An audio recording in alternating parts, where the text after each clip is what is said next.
YSR Congress party Jaganmohan Reddy గారి ఆధ్వర్యంలో మొట్టమొదటి నుంచి కూడా 2011లో పార్టీ స్థాపించినప్పటి నుంచి ఇప్పటి వరకు కూడా ఒక్కటే ఒక్క నినాదం, ఎప్పుడు కూడా మేము ఒంటరిగానే పోటీ చేస్తాం, ఏ పార్టీతో పొత్తులు పెట్టుకో, మా సిద్ధాంతాన్ని, మేము నమ్మినటువంటి సిద్ధాంతాన్ని అమలు చేసేదానికి బీసీ, ఎస్సీ, ఎస్టీ మైనారిటీలని మిగతా వర్గాలకు సమాంతరంగా అభివృద్ధి చెందించేదానికి ఏ ఏ కార్యక్రమాలు చేయాలనో, ఏ యొక్క పథకాలను అమలు చేయాలనో వాటిల్ని తప్పకుండా అమలు చేసి రాష్ట్రంలోనే, దేశంలోనే ఆంధ్ర రాష్ట్రం ఒక తలమానికంగా నిలిచేలా చేస్తాం. ఆ బడుగు బలహీన వర్గాలందరినీ కూడా మిగతా వర్గాలకి సమాంతరంగా అభివృద్ధి చెందేలా చేస్తామన్నటువంటి సిద్ధాంతంతో మనం ముందుకెళ్తామని మీ అందరికీ కూడా విజ్ఞప్తి చేస్తాము. కాబట్టి ఆ బడుగు బలహీన వర్గాలకు చెందినటువంటి అశోక్ బాబుని మీరు ఆదరించండి, మీ ఆశీస్సులు ఇవ్వండి, మీరు గెలిపించండి. గెలిపిస్తే తప్పకుండా మీ అందరికీ కూడా న్యాయం చేస్తాడు, మీలో ఒక మనిషిగా ఉంటాడు అన్నటువంటి విషయాన్ని మీకు తెలియజేసుకుంటా ఉన్నాను. మొట్టమొదటి నుంచి కూడా అశోక్ బాబుని నేను సపోర్ట్ చేస్తానే వచ్చాను. ఇప్పుడు కాదు, ఈవెన్ భవిష్యత్తులో కూడా అశోక్ బాబుకి ఎప్పుడు కూడా నా సపోర్ట్ ఉంటుందని మీకు తెలియజేసుకుంటా ఉన్నాను. నా సపోర్ట్ ఉంటే ప్రయోజనం లేదు, మీ సపోర్ట్ కావాలి. మీ సపోర్ట్ ఉంటేనే ఆయన శాసనసభ్యుడు అవుతాడు, అసెంబ్లీలో ఎంటర్ అవుతాడు, మీ యొక్క సమస్యలను పరిష్కరించగలడు. కాబట్టి మీ అందరి సహాయ సహకారాలు అందించమనని మీ అందరికీ కూడా మనస్ఫూర్తిగా కోరుకుంటూ, మీరు ప్రతి ఒక్కరూ కూడా మరి ఒక్కొక్కరు కనీసం ఒక 100 మందిని పార్టీలోకి తీసుకొచ్చేటట్టుగా మీ వంతు మీరు కృషి చేయాలనని మీ అందరినీ కూడా అభ్యర్థిస్తూ ఉన్నా.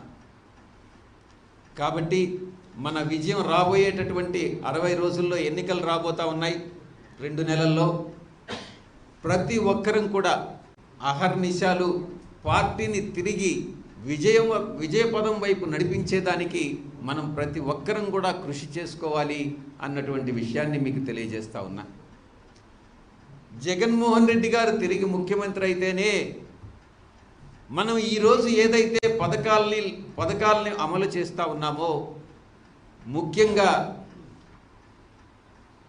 పేదరికం ఏదైతే నిర్మూలించాలి, దారిద్ర్య రేఖకు దిగువనున్నటువంటి వాళ్ళని మనం ఇంకా ఆర్థికంగా బలోపేతం చేయాలి అన్నటువంటి నినాదంతో ఏదైతే ముందుకు పోతున్నామో, ఆ పథకాలన్నీ ముందుకు సాగాలంటే జగన్మోహన్ రెడ్డి తిరిగి అధికారంలోకి రావాలి అన్నటువంటి విషయం మీ అందరికీ కూడా తెలుసు.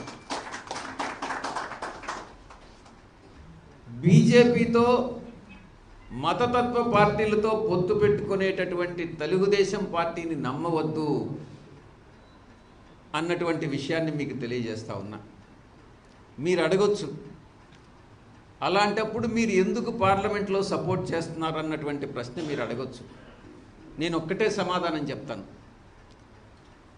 మనకు ఇన్ని పథకాలను మనం అమలు చేస్తున్నాము అని అంటే అది కేంద్ర ప్రభుత్వ సహకారం లేకుండా, ఇది ఆర్థిక సహకారం లేకుండా ఇన్ని పథకాలను మనం అమలు చేయలేము.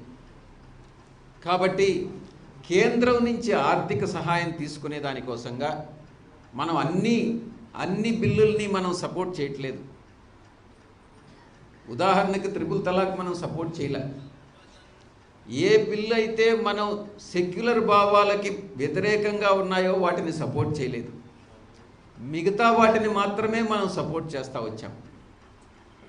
ఎందుకు సపోర్ట్ చేస్తాము అంటే కేంద్ర రాష్ట్ర మధ్యాల కేంద్ర ప్రభుత్వం రాష్ట్ర ప్రభుత్వం మధ్య సమన్వయం అన్నటువంటిది ముఖ్యం. కాబట్టి రాష్ట్ర అభివృద్ధికి కేంద్ర సహకారం అవసరం. కాబట్టి మనం కేంద్ర ప్రభుత్వాన్ని సపోర్ట్ చేస్తూ వచ్చాం. అంతేగాని ఈరోజు కాదు, ఏ రోజు కూడా మతతత్వ పార్టీలతో మనం పొత్తు ఉండదు అన్నటువంటి విషయాన్ని మీకు తెలియజేసుకుంటా ఉన్నాం.